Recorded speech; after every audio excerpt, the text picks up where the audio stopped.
বাঙালি মেয়ে চূড়া পড়েছে, ছি।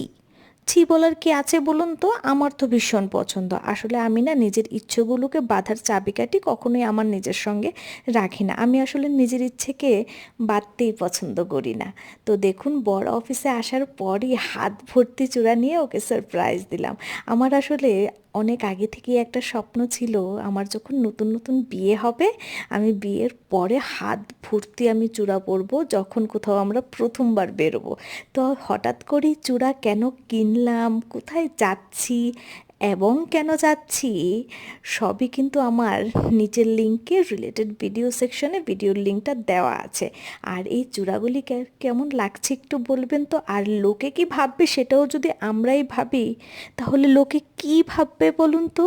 তো চলুন, টাটা, আজকের জন্য এইটুকুই। কালকে ফিরে আসবো উইথ নতুন ভ্লগ, আর নিচে ভিডিওর লিঙ্ক দেওয়া আছে। টাটা।